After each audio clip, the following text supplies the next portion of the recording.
કચ્છના નાના રણ અને મોટા રણમાં લાખો એકરમાં રણ માફિયાઓનો કબજો, કરોડોની કાળી કમાણી કોને ફળી?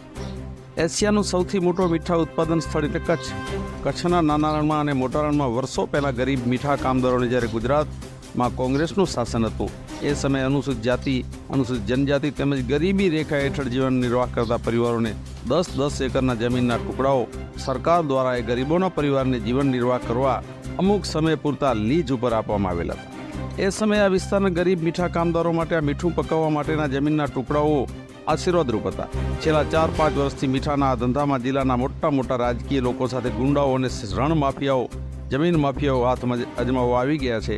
અને શા માટે ના આવે? એક મીઠાની સિઝનમાં આ માફિયાઓ દ્વારા સંપૂર્ણ ગેરકાયદેસર રીતે કરોડોનું મીઠું પકવી અને કરોડો રૂપિયાની કમાણી કરવામાં આવે છે. આ લાખો ટન મીઠાની હેરાફેરી ભચાઉ જેવા ભરચક નગરમાંથી પસાર થઈ રહેલ છે.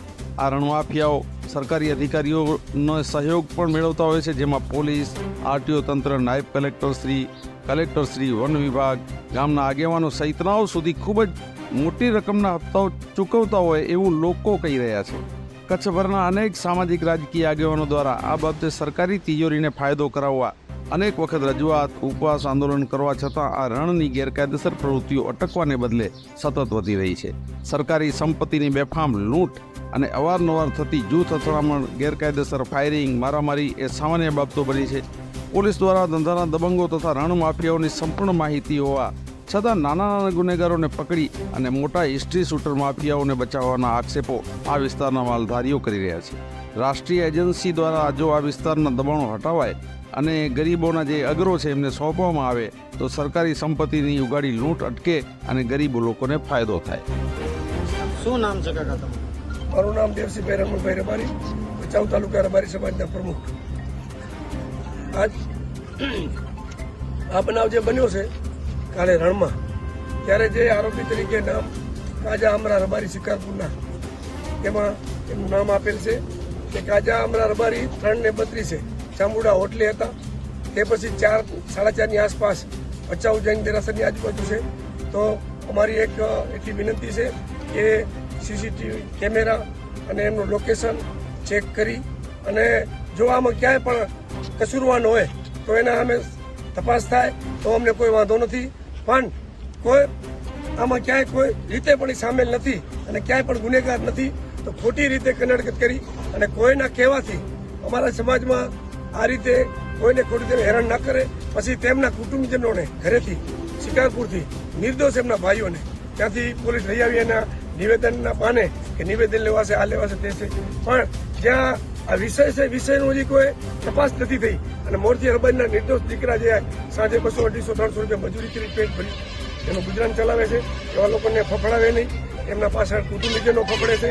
નાના બચ્ચાઓ ઉપર માનસિક ખોટી અસર ના પડે એના માટે હું આ પોલીસ તંત્ર પાસે એક વિનંતી કરું છું કે અમારા માલધારી સમાજને ખોટી રીતે કનડગત ના થાય એના માટે, અને ક્યાંય પણ આ લોકોની સંડોવણી હશે તો અમે સામેથી એમને તમે આપ કહેશો તો અમે તમે કહેશો તે હાજર કરશું, એના નિવેદન લેવા હાજર કરશું.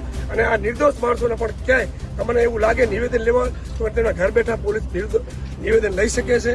અને ત્યાં તમે પોલીસની ગાડી લઈને ત્યાંથી તેને ઉચકીને લઈ આવો તો સમાજની અંદર એમની પણ ખોટી અસર પડે કે આ લોકો કોઈ મોટા ગુનેગાર માથા ભારે છે એટલે એમને પોલીસ ઉપાડી જાય છે. કે આવું ખોટી સમાજની અંદર એમની ઇમેજ ખરાબ ના થાય એના માટે એક વિનંતી છે તંત્ર પાસે કે આને અમારે સમાજને મહેરબાની કરી અને શાંતિથી જીવવાવાળો સમાજ છે અને અમે આમાં ક્યાંય માથાકૂટમાં માનવાવાળા સમાજ નથી.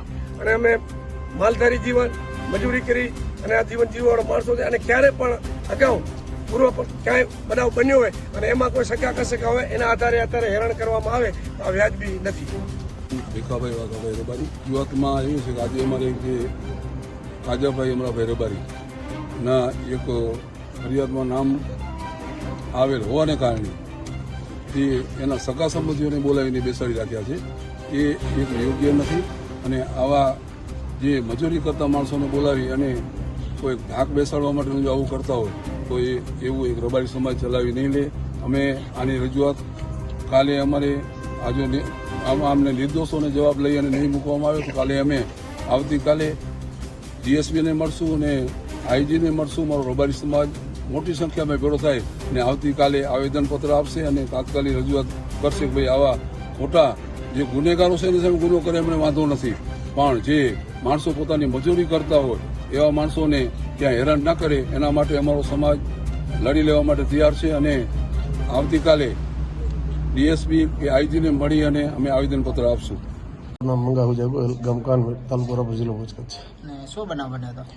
હવે મેં રોજગાર માટે અમારા 10-10 એકરના હજી કારખાનાના મને સરકારે મંજૂરી આપી હતી, એના કાયમી કામ કરતા હોઈએ છીએ, પણ માથાભારે ભૂમાફિયાઓ છે એના જરાય રાજીપુર નથી. એને કારણે કાળા કાચવાળી ગાડીઓ લઈ આવી અને સીધા અમારી બધામાં ફાયરિંગ જ કરી ખુલ્લેઆમ. કેટલા લોકોને ઈજા થઈ? ઈજા 5 લોકો થઈ અમને ઈજા. પોલીસે ફરિયાદ નોંધાવી છે? હા, પોલીસ ફરિયાદ લીધી, પ્રશાસને ફરિયાદ લઈ લીધી છે.